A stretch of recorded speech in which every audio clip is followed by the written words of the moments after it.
Alrighty, well, it looks like we have a good number of folks already with us this afternoon, and we are at noon. So I'm going to go ahead and start introductions and cover some housekeeping items. Let me share my screen.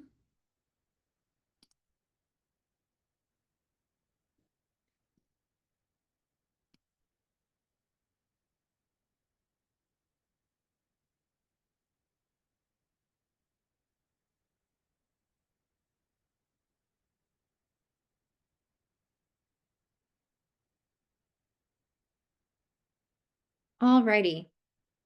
Well, thank you everybody for being with us. This month's, whoops, I'm so sorry about that. This month's Mid-Atlantic Planning Collaboration Series will cover a legal update on affordable housing. And I think our two presenters this afternoon are friendly faces for many of you. We have Joe Lurch of VACO and Jesse Richardson of the Land Use and Sustainable Development Law Clinic at the West Virginia University College of Law.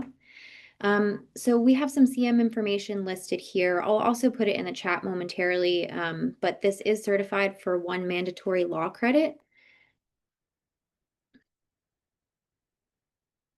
Just a couple of quick logistical items. We really do encourage questions, and I think we'll have a significant amount of time at the end to have some good discussions. Please submit your questions through the Q&A box, though. This will just help us keep track of all questions. If there's ever an opportunity for an open-ended response, feel free to use the chat feature.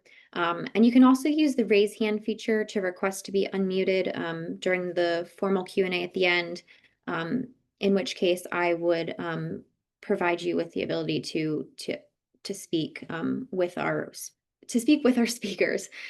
Feel free to direct message me if you have any logistical questions about technology or about the webinar series as a whole. My name, I'm so sorry, is Jillian Saul. I am APA Virginia staff, and APA Virginia is happy to continue offering support on the logistical side of the Mid-Atlantic Planning Collaboration webinar series. So I am going to hand it over to Jesse and Joe. Stay tuned for some information in the chat box regarding the CM information, the link to our YouTube page where this recording will be posted in the next few days, and some other information about MAPC. Thanks, everybody.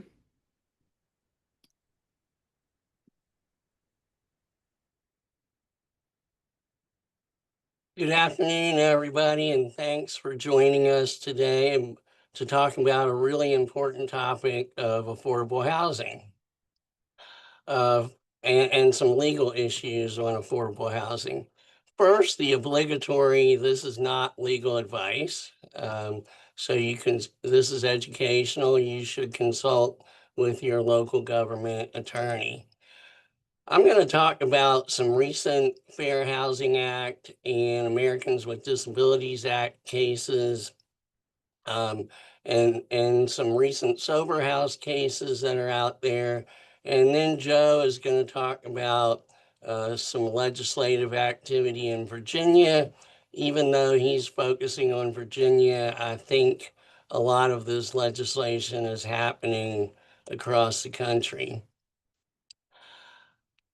Before I start with the cases, I am going to go pretty fast through these and try to focus on what the takeaway is.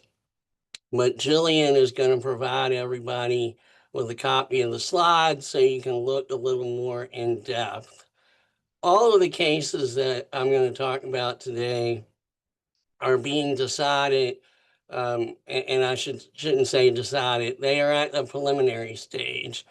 And usually the municipality or the local government has moved to dismiss the case or moved to have summary judgment in their favor. And this is what the court is ruling on. Most of these cases are going to be settled after that point, so we don't usually get to the merits. But these are very important cases because they give us situations where municipalities or other local governments may have to risk going to a jury to decide whether they're liable or not under the Fair Housing Act or Americans with Disabilities Act.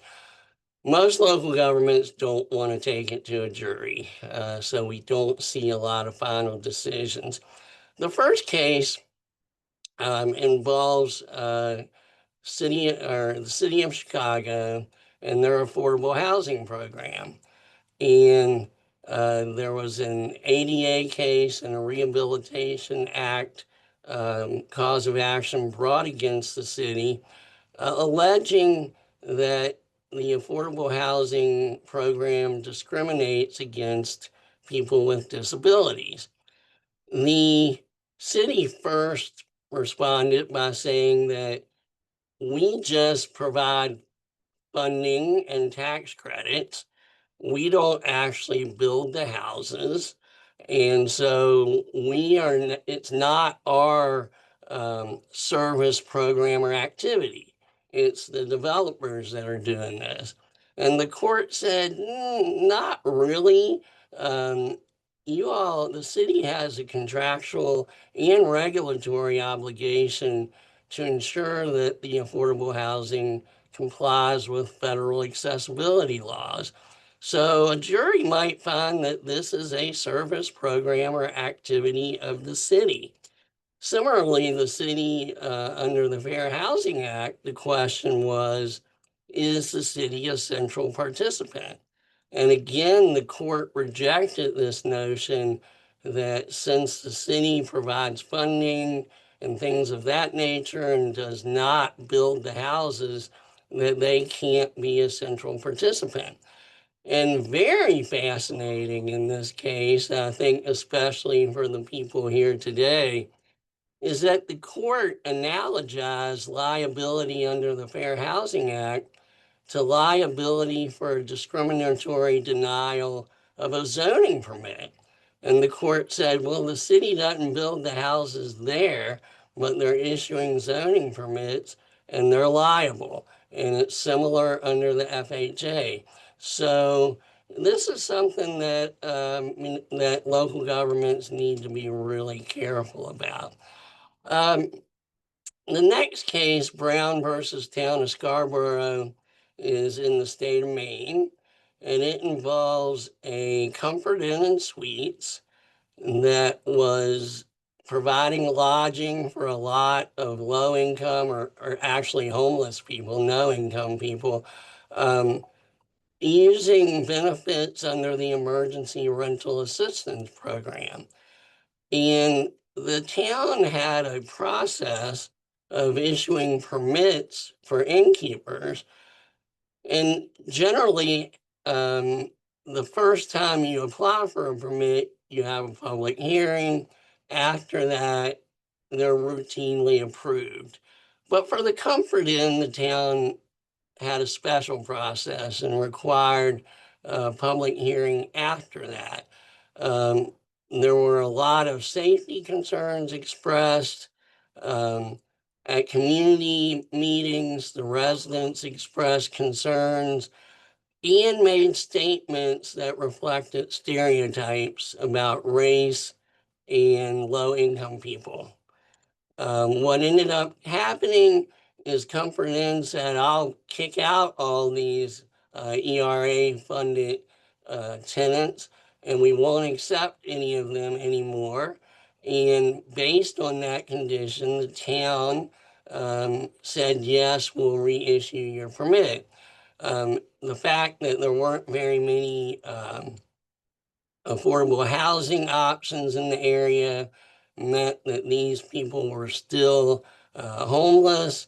And so the court found that there was enough here to show disparate impact and disparate treatment, and that the case can move forward against the town. This is fairly egregious, so not a huge surprise. 11 of the claims were allowed to continue in this case. The next case, and I think this is fascinating in a number of ways. And I found that a lot of these affordable housing cases are just really interesting. In this case, Myrtle Beach gets a lot of income from short-term rentals along the beach. And MBSC wanted to convert some properties that were previously used as short-term rentals into long-term rentals that included affordable housing and workforce housing. The city was very concerned. They immediately put a moratorium on, and they wanted to study the impacts. Not surprisingly, the city's consultant said that if we convert these short-term rentals to long-term rentals, it would reduce tax revenues, it would increase emergency response times, and negatively affect employment in the city.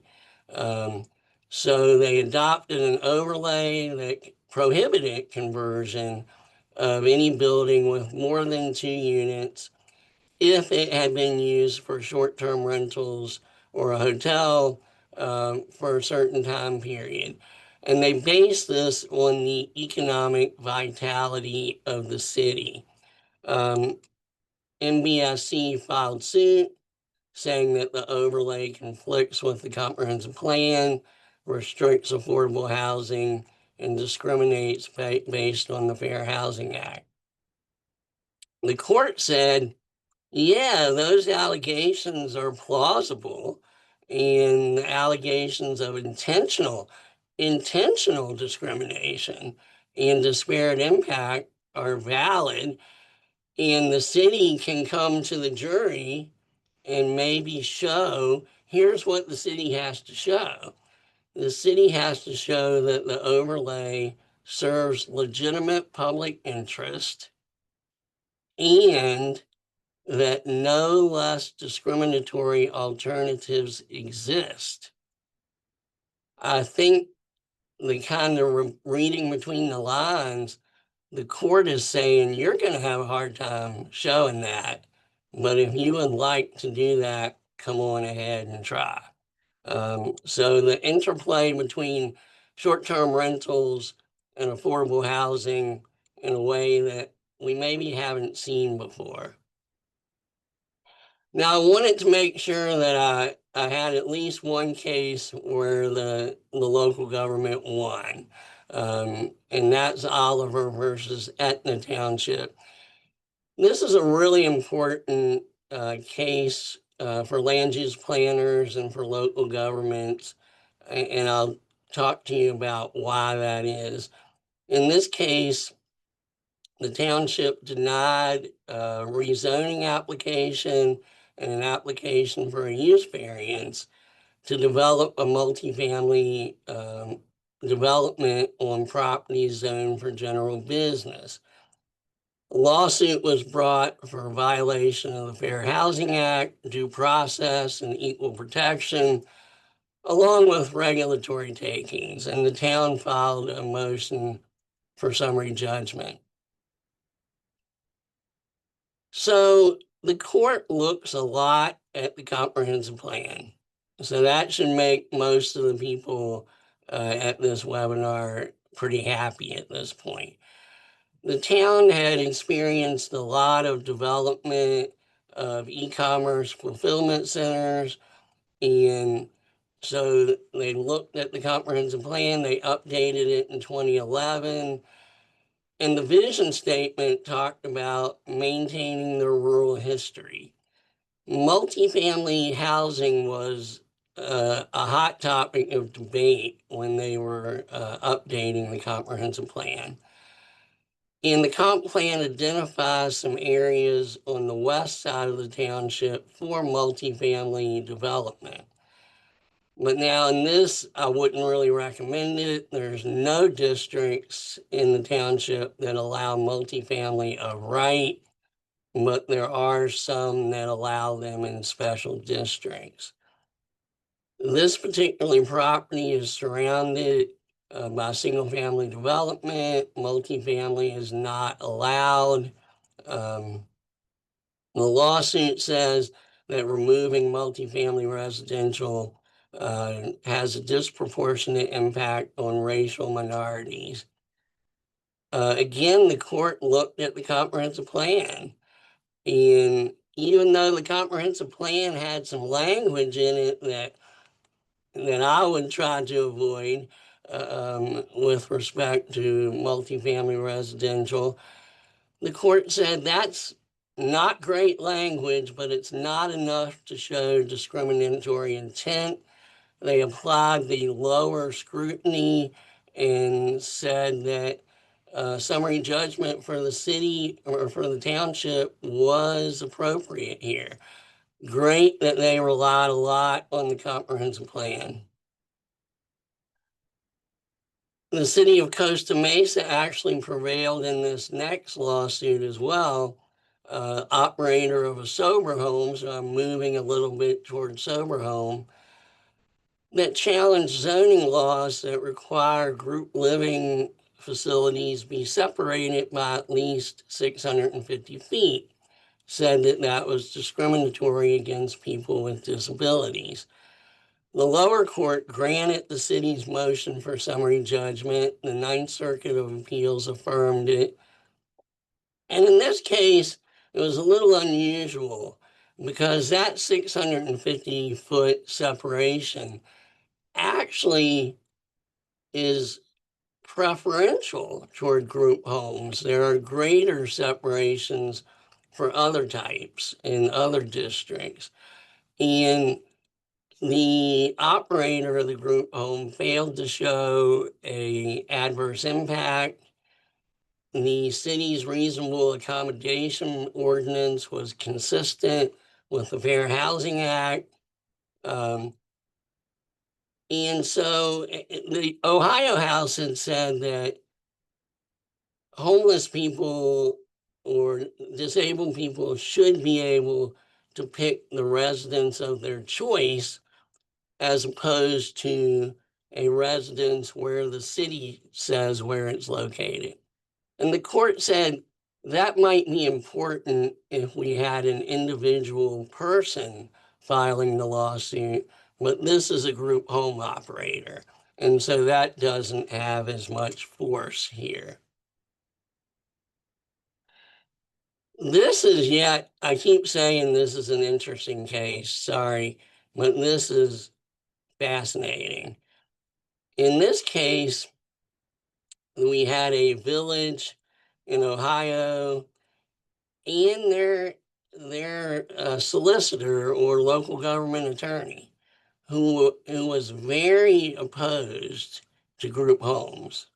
And the provider filed a suit against not only the village, but the solicitor, and not only against the solicitor, but in the solicitor's official capacity and personal capacity.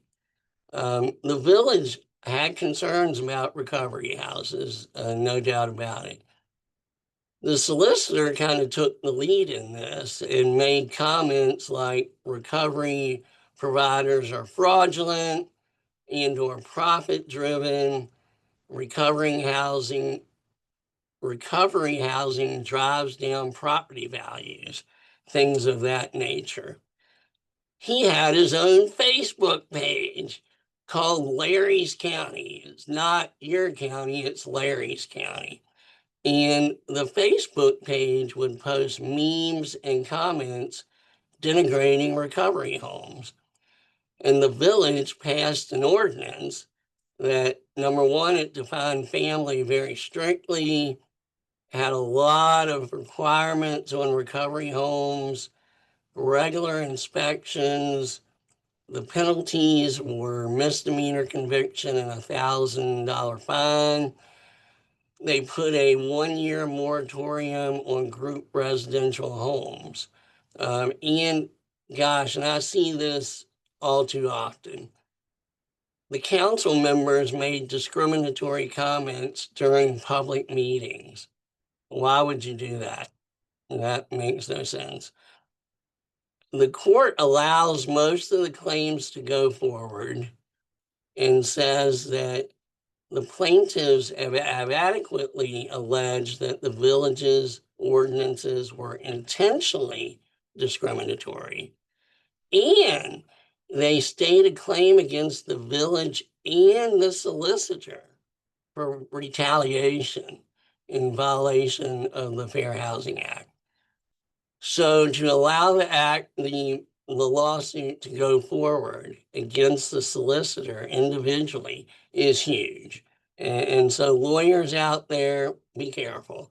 Um, the last case that I'm going to talk about, pretty straightforward. So in the case that I just talked about, the village used kind of a set of standard provisions to try to limit recovery houses, inspections, separation. You could call that the suite of standard tools. And the court said, we're going to look at that and see, is this legitimate or are you being discriminatory? In the next case, though, Comfy Cottage versus Pasco County, all Pasco County did was say you have to comply with the building and fire code. And in particular, a sprinkler mandate that was in the Florida building code. And the court said requiring a recovery house to comply with your neutral building code, fire code, does not generally violate the Fair Housing Act and the ADA merely because they increase cost for the group home. So Comfy Cottage said, I have to comply with these ordinance regulations. That's going to make it expensive for me, and I might not be able to do business. The court said that's not enough. Um, you have to show differential treatment or disproportionate impact, or prove that an exemption is truly necessary to afford equal housing opportunity. So I went through that really fast, but some good news. Your comprehensive plan matters. You should outline everything in the comprehensive plan. And I think more good news, if you have a solicitor or local government attorney who has their own webpage and makes negative comments, liability might lie on your attorney personally. And that would apply to a planner or any other local government official. So with that, I'm going to turn it over to Joe. All right, thanks, Jesse. And Jesse's going to help me by advancing the slides as we go along.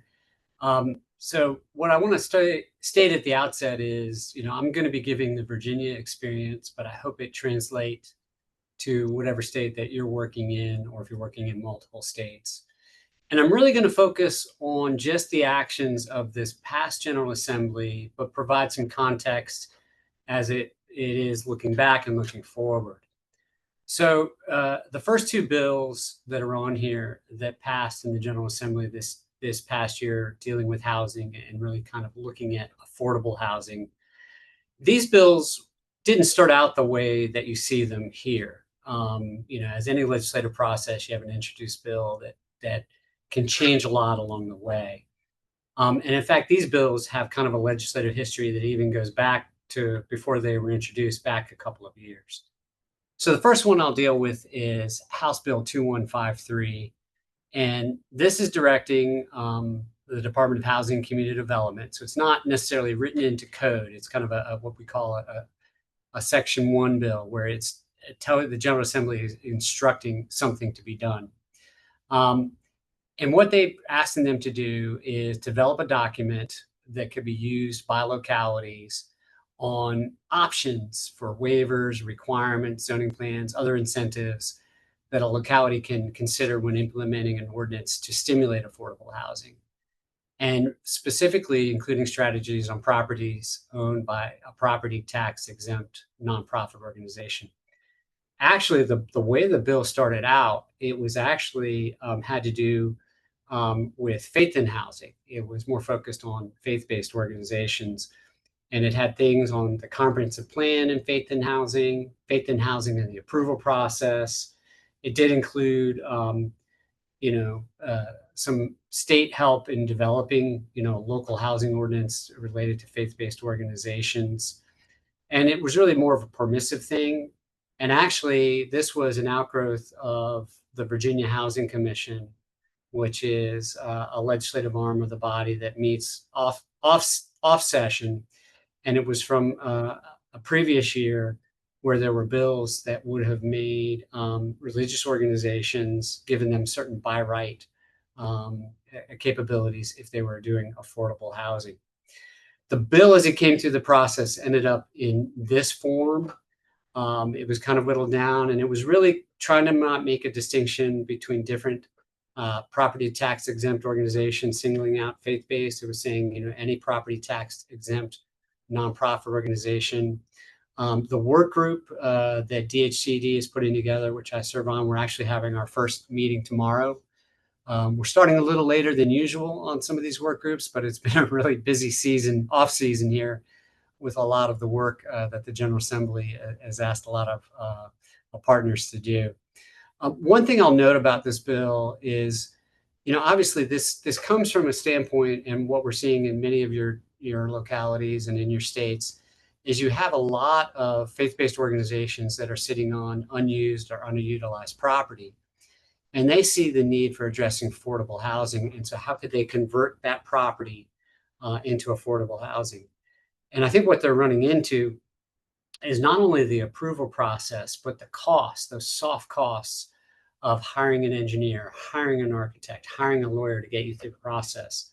One of the things that didn't make it through the legislative process, there was a budget amendment put in by the then chair of the Housing Commission that would have set aside a certain amount of money for the Department of Housing and Community Development to give grants to property tax exempt nonprofit organizations to cover some of the soft costs for doing some of that conversion. And in his district in Fairfax, he gave the example of a church in the city of Fairfax that had to go through this process. They wanted to provide affordable housing, and they had to go through, a land use approval process.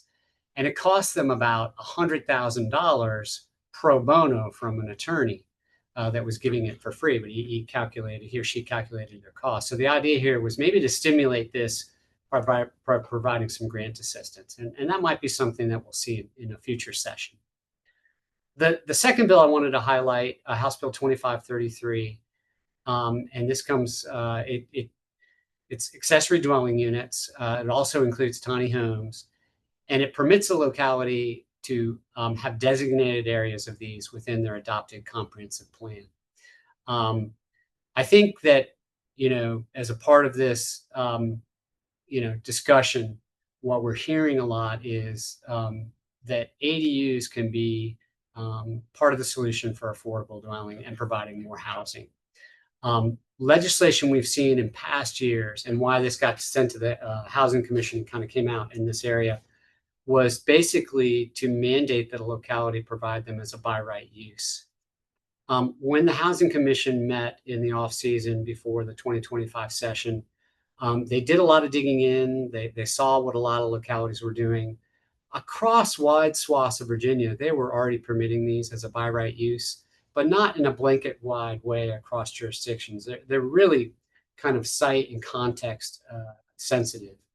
And, part of the pushback, I think, from the state stepping in and making this a by right use was kind of getting into writing local zoning ordinances when a lot of these things really fit within the context of the locality.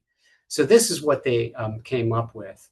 I know as a part of that discussion, and one of the things that I introduced when the Housing Commission was talking about this, and it's once again going back to providing incentives to tie them to affordable housing. I don't know if anybody on the call here is from the District of Columbia, but several years ago, they set up a grant program. I think they put about $2.5 million in it. And it was to provide just for the construction costs for doing an accessory dwelling unit. And you could get those grants, 100% of the grant funding for the construction costs, if you were at 120% of what their AMI is or below. Or if you didn't meet that criteria, you could get 100% of the grant cost paid for if you were actually renting out the property to somebody at 60% AMI or lower. So that's some of the machinations that we're seeing in this area, at least in Virginia and potentially in other states. So Jess, if you can advance to the next slide. All right, so Jesse touched a little bit on this on, sober homes. And in Virginia, we have a definition of called recovery residences. It's spelled out in state code. It was done a couple of years ago. And Senate Bill 838 this past year came about because of some issues that have been bubbling up. And let me touch on kind of one from kind of the land use aspect of it and another on the operation aspect of it. And if you're looking at the slide, two of the organizations that certify these recovery residences in Virginia, it's actually VAR, the Virginia Association or Virginia Alliance for Recovery Residents, so it's kind of the state chapter of NAR, and then Oxford House, which many may be familiar with. And it's not just them. There are others that are independent operators in this or smaller operators, but those are the two big players. And they're the ones that provide a registry to the state Department of Health and Behavioral Health and Development Services of where these are in Virginia by locality. So the issue on the zoning that I think some of the operators are running into was not getting approval for use to operate in certain jurisdictions. There's even some cases bubbling up. There was a bill a couple years ago, and it was actually House Bill 646, that would essentially require localities to treat these like other group homes in state code, where you have 8 or fewer residents, and you would have to treat it as if it was a home use or residential use. Those did not pass. The other issue I think that we're seeing, or I know we're seeing in many localities, is the operation of these. It's interesting, I think in the case Jesse talked about Lawrence County Recovery versus the village of Coal Grove. I think it was the solicitor's comments that these are run fraudulently or money makers. There is a little bit of that narrative going on in Virginia, and there's been some investigative reporting done on some of these that are not operating above board. It's more, I think, of the exception than the rule. And that's a large part of what this bill was to do, was to create that civil penalty for operation in violation of the law. And then coming up with a work group to make oversight recommendations on the development for the credentialing guidelines and a report for the 2026 General Assembly. And we've been a part of that work group. There's been a lot of great work from this, a lot of the stakeholders coming together. I think we'll see some changes potentially to state code to kind of better rein in what is it that the state is permitting and how that can work with localities. I can tell you across the board, when we talk to all 95 of our counties, they see the need for recovery housing in their communities, particularly if somebody's getting out of jail or going through a court-ordered mandate. And these are important. They do also see the need for these to be properly managed. And I think it's Henrico County, which sits around outside of Richmond, and they tell us that I think they have the 4th largest concentration of these types of recovery residences across the nation. And I think they're happy to be a part of the solution, but they also want to be in partnership with the state in addressing those problems. So if we can go to the next slide, please, Jesse. All right, I'm going to talk, excuse me while I hydrate, particularly about a couple bills that failed and that I think we'll likely see again in the upcoming General Assembly. And the first one here, and I think this may resonate in other states because it's starting to get at this issue of the state coming in and doing oversight of land use decisions at the local level. And House Bill 2641 and Senate Bill 975, they're rather lengthy bills, but I kind of zeroed in on, I think, the point that, at least for Virginia's counties and other localities, is very important. it would establish for the first time ever a 3-member housing approval board. So here in Richmond, that could overturn local land use decisions and to automatically approve these applications if they're increasing the supply of housing, and if the locality hasn't made this good faith effort to meet required housing targets of at least 7.5% over a 5-year period. And it had kind of a delayed effective because it would be beginning January 2027. The legislation also required every locality to develop a housing growth plan that had to include at least 3 of 9 actions that would be deemed to making a good faith effort to meet those housing targets. So Jesse, if you can go to the next slide. And so what I did was I listed out what these 9 targets are. And so, you gave you a menu, you had to pick from maybe 3 or more of 9. And on the face of it, I think none of these are bad ideas. I think these are all ideas that localities can and are implementing at the local level. But it is really specifying kind of, once again, the state kind of writing local code and having to do this. So kind of zoning at the state level. And I think what we're finding is, every jurisdiction is different, every region is different, the dynamics for housing are different, land use, all of these different things. So I think we'll likely see this bill back in some form or another.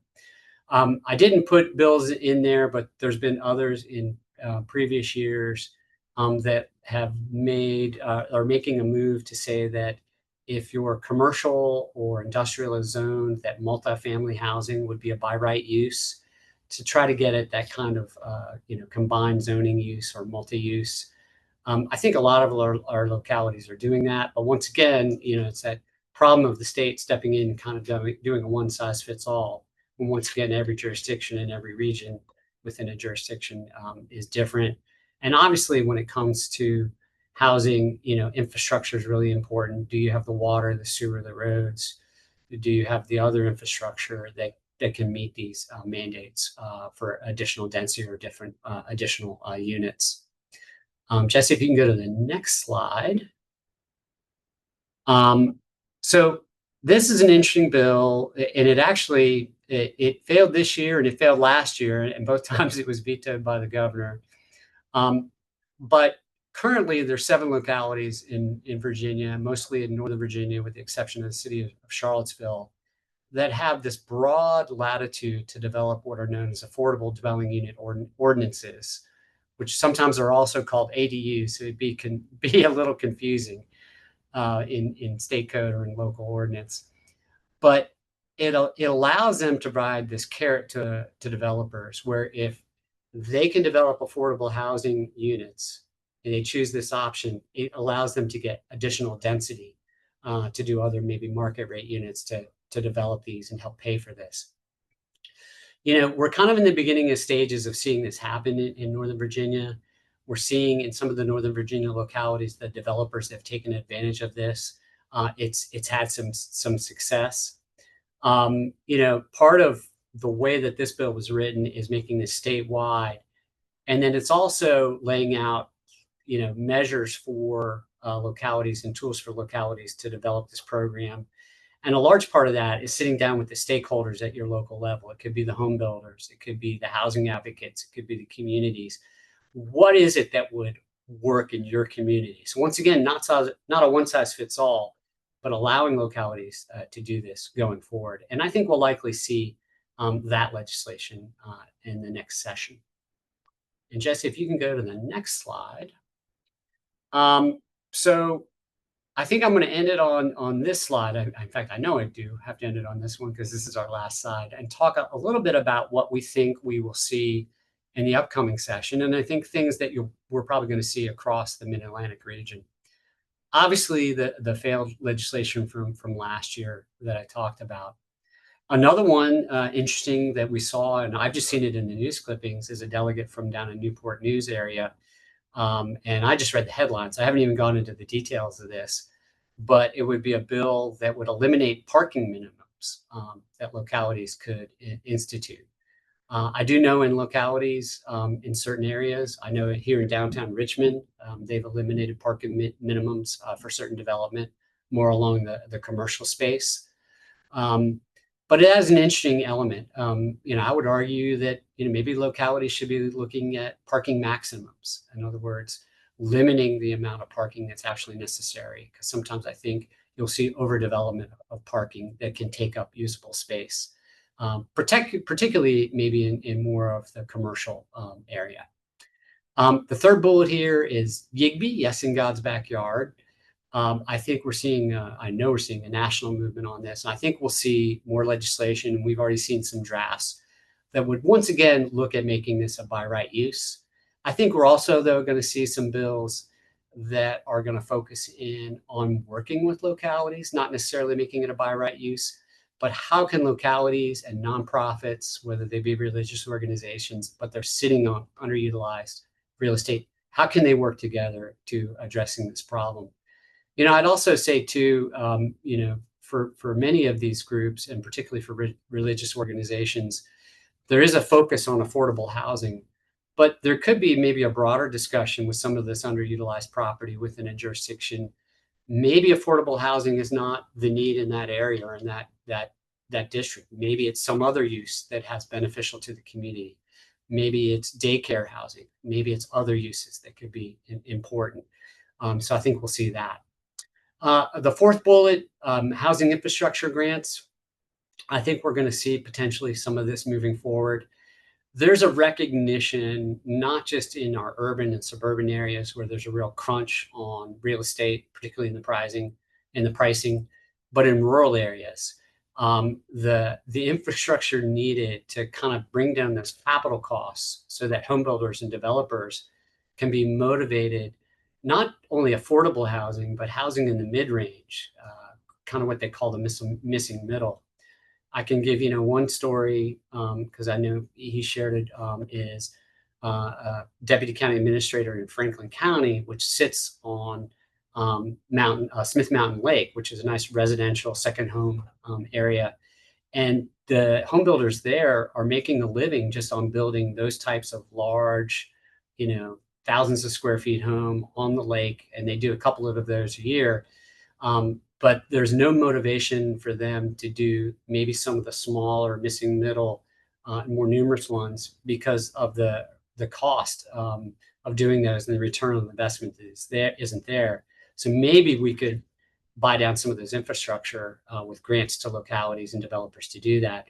We do have an example here in Richmond of this already, or in Virginia of this already happening, and it's within the Tobacco Regional Commission, which is not all of the state, but it's a sliceable portion of it in Southern Virginia and Southwest Virginia, where they're already offering workforce development grants that could include some of the infrastructure for the workforce housing. And of course, then the big question mark. I mean, there's always ideas floating. And I think as part of the Q&A right now, I think maybe we'll learn some of those from everybody, because I understand we've got over 250 people on here. So I'm sure there's a lot to add to the discussion. So with that, Jesse and Jillian, I think we can go to questions. Thank you so much, Joe and Jesse. Alrighty, well, let's just dive right in. We have a question. The first question that came in was from APA Virginia's chapter president, Andrew Hopewell. Andrew asks, Jesse, what do you see as the optimal way for a locality to process reasonable accommodation requests under ADA or FHA?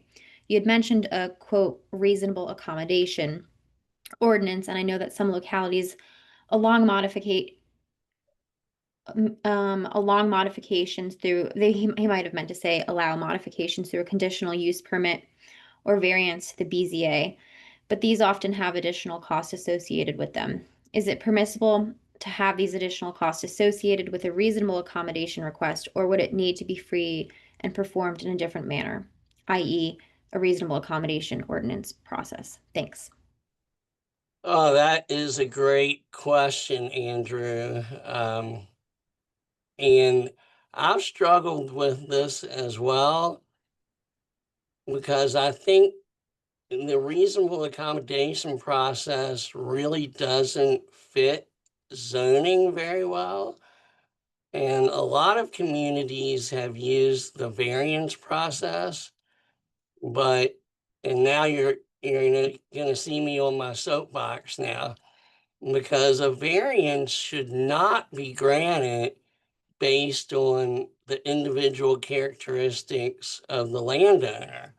A variance should be based on the property characteristics. Also, a variance is permanent, whereas the reasonable accommodation will at some point probably not be needed anymore when that person moves or when that person passes away.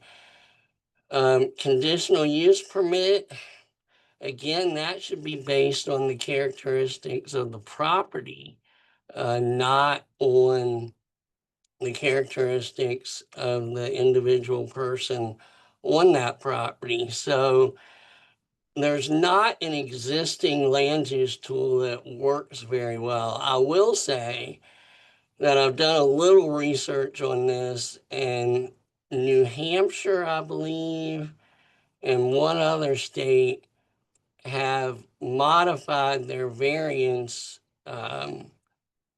process to accommodate this. I hate to say accommodate accommodations, but they've made it so that your variance can be temporary and it can address things like disabilities and that type of issue. So I would say ideally, let's have some legislative changes so that we can fit reasonable accommodation within the zoning framework. Short of that, I think it probably is best in a reasonable accommodation ordinance that, and I think this is allowed in Virginia under their, I think they call it exceptions or something of that nature. But where you would allow something like this for disability purposes. And I think that should be crafted looking at the Americans with Disabilities Act and the Fair Housing Act and trying to make sure that you comply with the spirit of that. I can provide Jillian with the provisions from the one case that I cited so that that might give you some ideas. As far as the cost goes, that's part of the reasonable accommodation consideration is whether the cost is reasonable. And if the cost is reasonable, the local government has to bear that cost. So the local government can't push the cost of it onto the disabled person or to that group. If the cost of making accommodations is unreasonable, quote unquote, then the accommodation is not reasonable. So I think Andrew, as usual, probably hit on one of the most difficult issues. And thanks for asking me the question that I don't have the answer for, Andrew, but I tried my best. Thank you, Jesse. Joe, anything to add there or? No, Oh, I think you muted I'm yourself. muting myself. Yeah. I think the only thing to add, and I'll put it in the chat because Jesse touched on it, is in Virginia, and I assume it's in other states, and this is a code citation, and this is under the zoning ordinance, the enabling statute for zoning ordinances. And it's a simple sentence, but it says all zoning regulations shall be uniform for each class or kind of buildings and uses throughout each district. But the regulations in one district may differ from those in other districts. So I think just to reiterate Jesse's point is you can't treat, you have to treat the property and not necessarily, who the applicant is. Thank you. All righty. Bear with me. I'm just going back to the chat. So Connor O'Donnell, excuse me, had a question on ADUs and comp plans. Is this not the case that localities could have done this without the legislation? So I'm assuming that's to do with the tiny homes language? Well, I think I think to his question, first, the broad answer is yes. I mean, I think your comp plans are very open to what you can include. The idea here was to put it expressly in state code to maybe encourage localities and maybe planning commissions and communities to look at addressing them in comp plans. What we're seeing increasingly in Virginia statute is trying to address things in comp plans through state code rather than through mandates through zoning ordinance. I mean, currently there's certain things that comp plans have to have in related to housing plans and transportation. So this kind of would be a component of that.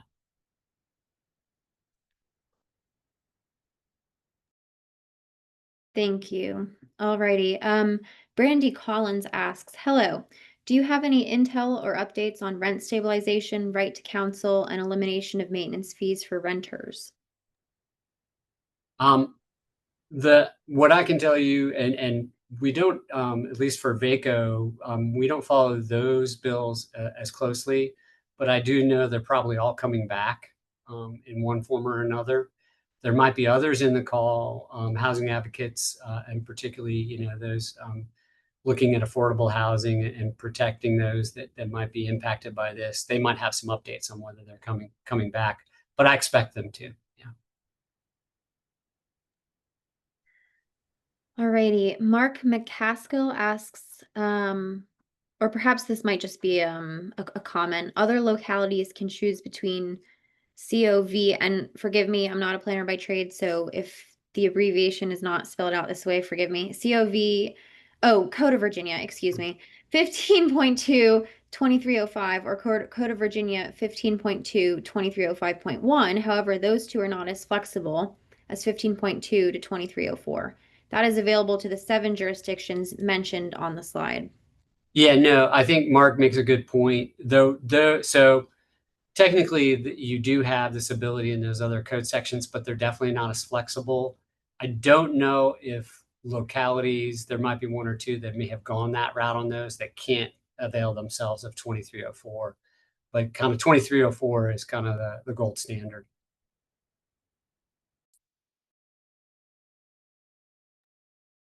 Alrighty. Daniel Longest asks, on the topic of housing growth plans, in Virginia's Dillon rule context, where does local discretion and, oh, sorry, got bumped. Where does local discretion end and state responsibility begin on housing supply? What statutory changes would most effectively align local land use decisions with statewide housing needs? That's a good question. And when I remember looking at the bill that failed on the housing, the housing supply plans, and you could mandate these on localities, but there's a lot of other factors other than land use and zoning that affect housing supply, and that we're seeing writ large, I think, across not only Virginia, but the nation. With the great housing crisis, from the whole derivatives thing, back in 2008, 2009, you see a huge contraction, not only in the construction industry, but you saw a huge contraction in the financing industry. I think those are really the bigger barriers that we're running into, rather than this idea that if you just change zoning ordinances at the local level, they'll build it and they'll come. I think it's a lot more nuanced than that. I think zoning definitely has a part to play. And I think, kind of to my earlier comment, I think the role for the state and the localities is how do they partner to move those needles and those incentives even beyond the zoning, such as the housing infrastructure grants, things of that nature. They're also, I didn't put the slide in here, but I thought about doing it. I mean, there's things in the state budget trying to help first-time home buyers, down payments, rental assistance. All of those things are really, really important. Well, I think as far as Dillon's rule goes, I believe that local governments in most states in the United States, and most states use Dillon's rule. There are 9, I believe, states that do not. And many of the larger cities have home rule. But even if you are in a Dillon's rule jurisdiction, in my opinion, you have plenty of authority to provide for affordable housing. You certainly have, and we've seen, you have plenty of authority to impose exclusionary zoning. And a lot of local governments do that. Or maybe I shouldn't say a lot, but there are local governments that impose exclusionary zoning requirements. And certainly local governments have the authority to zone such that more affordable housing would be permitted. And Joe's right, zoning isn't the end all. I'm in West Virginia, where many communities don't have zoning at all, and we still don't have affordable housing in many parts of the state. And so zoning's not the problem here. We have other issues. But I mean, we have to be honest. Look at Myrtle Beach. They aren't alone. A lot of local governments are very concerned about what it would cost for their taxes and their revenues and their expenditures if they allow affordable housing. As long as schools are financed with real estate taxes, you're going to have a incentive to zone so that you get a lot of commercial and other land uses that bring in a lot of revenue. So, we have the fair share housing that originated in New Jersey. In my opinion, and I invite Joe or others to push back on me on this, but in my opinion, the only way that we're going to get significant inroads into affordable housing in anywhere is if the state imposes mandates and that they have teeth. And do they have to take the form of zoning from the state? No, I don't think so. But the state has to require that local governments accommodate their fair share. And we've struggled with that for 50 years or more. And I'm surprised Andrew didn't ask that question because we haven't found an answer yet. But I think it involves carrots and sticks. What do you think, Joe? Am I being too harsh? Well, as you know, Jesse, representing the counties and our mandate through our legislative policy is to maintain all local authority, on zoning, whatever the land use is. But I definitely agree with you on the carrots. And I think, as a part of that, the state can provide direction on maybe what those carrots are, to that point, and I'm going to put it in the chat. I'll enter it now. This is a bill that came out last year that was asked for by Henrico County. And it's really interesting because it allows the locality to waive partially or I think fully water and sewer connection fees with new residential facilities. But it was tied to a program where they got a significant influx of general fund dollars due to recent development of data centers. And they set aside a certain portion of that to help develop more of that middle housing. And this was a part of it. And once again, kind of like buying down that infrastructure cost. It is interesting. I think, and you're also seeing what localities are they're trying to accommodate these. If you've been watching what's going on in Arlington, the missing middle ordinance that's been challenged. I think even Montgomery County, Maryland's looking at this. City of Alexandria, Northern Virginia, even in those areas where localities I think are being really progressive, they're getting pushback, and not only pushback, but legal challenges to trying to address this.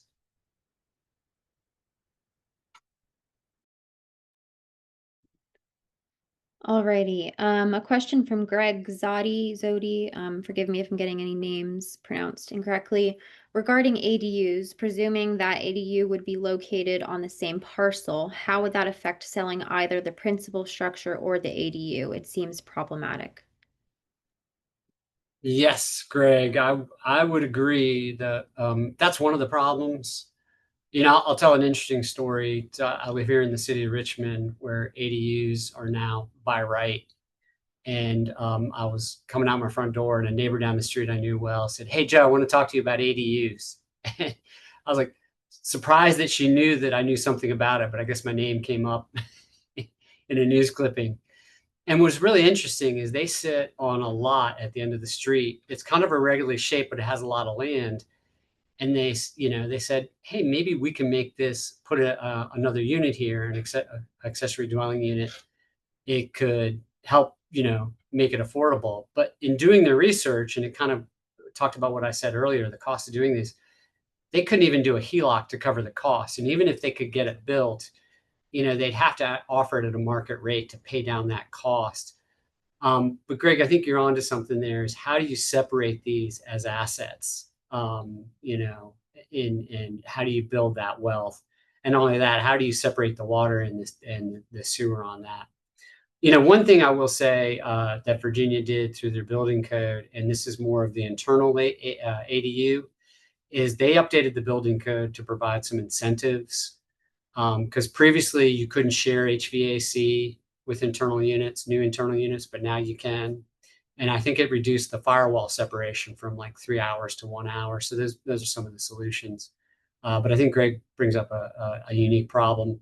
One of the ways to think about it is, we keep calling it an accessory dwelling unit. Really what we're talking about is a second residential unit on a property. That's really what we're talking about. Well, I think that the definition of accessory dwelling unit is that it's accessory to the principal dwelling unit. So they by definition are on the same lot. So when you sell the property, you sell both of them. But yeah, there are some difficulties with trying to parse out heat, air conditioning, all that. But they're on the same lot, so they're part of the same property. Um, so I think, and in some states like Washington State and I believe California have passed some regulations that, and they might be more suggestions that give local governments guidance on the type of regulations that you should put on these accessory dwelling units. You don't want to have an ADU that's bigger than the principal residence. And it talks about things like hidden entrances and blending in with the community and things like that. So a lot of design tools can make it look better and blend in better. But you do have 2 units on one lot, and you're kind of stuck with that for better or worse. Alrighty, a question from Vaughn Polar. With regard to assistance for infrastructure cost, is there any concern about the future availability of community development block grants given the federal budget? I think there definitely is. I mean, we're a part of the National Association of Counties, and they're constantly giving us updates. And there's concern about those loss of federal grant funding to help provide some of that infrastructure. I think we're going to have to wait and see. And of course, we don't have a budget for next year yet, and Congress is not meeting. So there's a lot up in the air. Anything to add on that front, Jesse? Okay. Um, Another question from Mark. He notes, good point about not in my backyard pushback. Would state enabling legislation requiring ministerial approval instead of local legislative approval when affordable housing or housing supply is concerned be helpful? That's an interesting concept. I guess maybe and I think it's part of what we're seeing maybe in some of the legislation that we may see. I know Sheila Hurley, who's on here, is how can you work with the locality so that they have permissiveness in their ordinance when you're building affordable housing to make it more of a ministerial act. I think you're going to have to thread the needle there, and it'll be an interesting discussion moving forward in that term. Yeah, and other states have used expedited approvals or things like that. So I think Mark's point is right in line with that. And so I think that would be helpful. And that is a kind of a carrot to the developer of affordable housing is if you meet the criteria of affordable, we're going to expedite things. We're going to make it ministerial. You don't have to jump through a lot of hoops. That decreases the cost, decreases the time. So yeah, I think that would be helpful. Okay, we have a question. Oh, it keeps jumping on me. I'm sorry about that. It was a demographic question on trends from Amy Ring. Bear with me. What happens to housing supply as the larger baby boomer cohort die off, move out of their homes, and then that was the question. Get ready for the pendulum swing the other way in a few years. Anything to add to that? Yeah, it's interesting you brought that up. We recently were a co-host for a housing affordability summit put on by Senator Mark Warner here in Henrico. And he brought in an economist with the Mortgage Banking Association. And we're starting to see some of that housing supply kind of loosen a bit. And, as not necessarily as baby boomers die off, but maybe they either age in place or they age somewhere else, some of that availability will come up. Of course, one of the big things, and we didn't talk about it yet, one of the biggest hindrances right now is what's known as the lockdown effect. And this has to do with mortgage rates being so high now compared to when there was a lot of refinancing going on at much lower rates. So you have maybe somebody that's a baby boomer that wants to downsize, and they've got maybe a 2.85 or 87% mortgage rate. But if they were to downsize and move somewhere, they might have a much higher rate now, and that's creating that problem.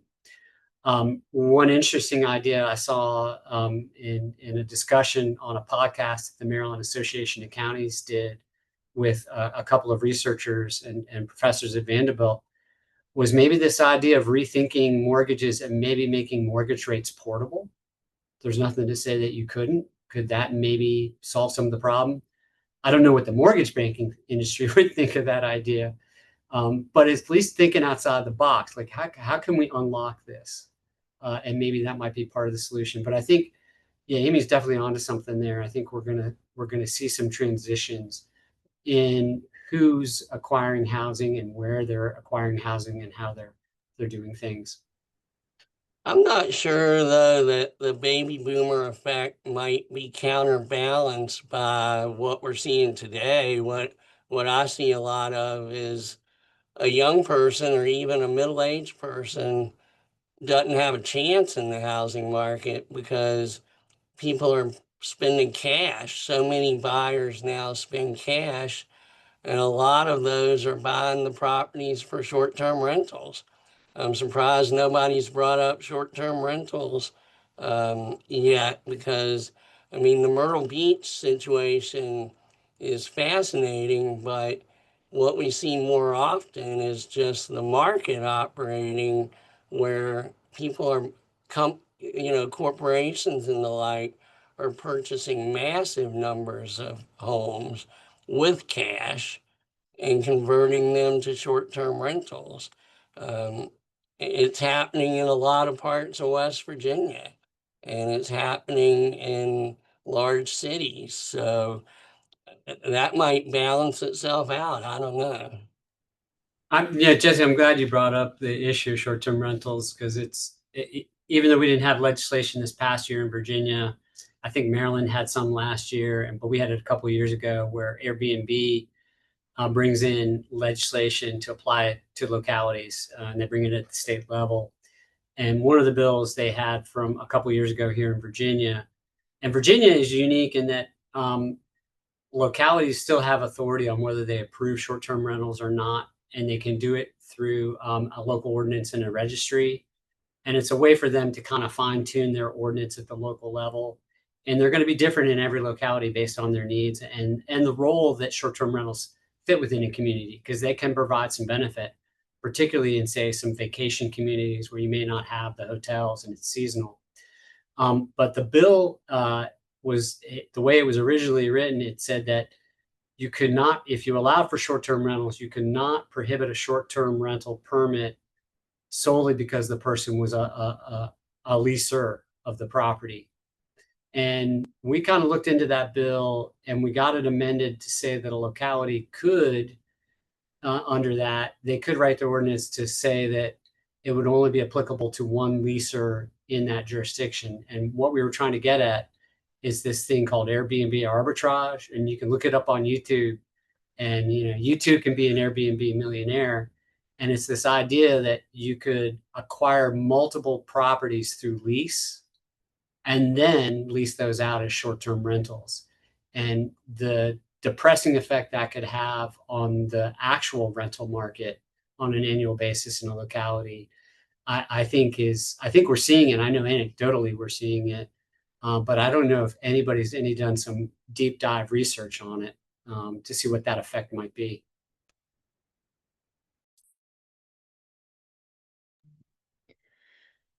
We don't have any other direct questions lined up, but there has been a chat or a sub chat going on between Andrew and Leslie, I believe, of Fairfax, just regarding reasonable accommodations. I don't know if if any of Joe or Jesse have been following that at all, or if you have anything to add to that conversation. I admittedly have not read those in full detail. I have, and thank you, Leslie. Leslie provided the Fairfax County reasonable accommodation provisions, and so you might want to look at the chat and uh, link on that to see what they do in Fairfax County. That's a good example. And then Andrew was asking who makes the determination. And in Fairfax, it's the zoning administration in consultation with the county attorney. And apparently everybody is struggling with this right now. I'm fascinated to, to hear about the request for 3 pheasants in a condo. And emotional support animals are a huge issue. We had in a community in West Virginia, we had someone who had 3 potbelly pigs that stayed in the house most of the time as emotional support animals.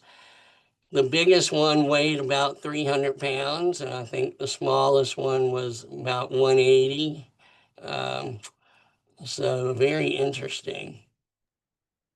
Yeah, I just it makes me think about a presentation I saw several years ago from Bill Fritz in Albemarle County, and it was titled, "Backyard Animals or Edible Pets." So that distinction is really interesting. Oh man, that's good. Alrighty. Well, I mean, we don't have any other questions lined up. Some thank yous coming in from Nick Rogers, our president-elect of the Virginia chapter. Do either of you have any final remarks to make? And maybe as you do so, we'll get some last minute questions, or I can give some housekeeping reminders as well. Yeah, I mean, I'll just speak to what the larger legislative picture here in Virginia, and I see probably in some of the Mid-Atlantic states, you're going to see this is, besides housing supply and housing affordability, I think there's energy issues are big, and there is some somewhat of a nexus to that because energy bills are rising within the PJM regional transmission organization, and that puts a depressing effect on affordable housing when those energy bills rise. And I think we're going to see some bills to try to address that, particularly as it relates to power demand for data centers and what that's doing to regional pricing on the grid. So I think we're going to see that. And I'll lastly say, I think for a lot of our members, they across the board, whether, like I said earlier, whether you're in an urban, rural, suburban area, are all experiencing this issue of affordability along all levels, and looking for solutions and looking for working with the state and in some cases the feds on trying to come up with some solutions. Yeah, I would just thank everybody for attending and agree with Joe that affordable housing is one of those gnarly problems that we've been struggling with for a long time. And unfortunately, I think we will struggle with it for a while longer. And it's hard on everybody. I know I have been a little hard on local governments now or today, but I understand it's hard for you guys. You all, it's expensive, and you all don't have unlimited resources, so it's a difficult question. They've been dealing with this out west for a long time, and so we're seeing ADU requirements, bans on single-family housing zones. Um, Things like that, where you have to allow multifamily housing. And I think people are going to keep trying different solutions till we come up with something. And Joe, there is a question in the chat that you might be able to answer about the livable home tax credit.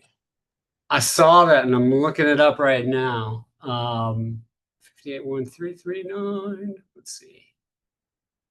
Livable home tax credit. Here we go.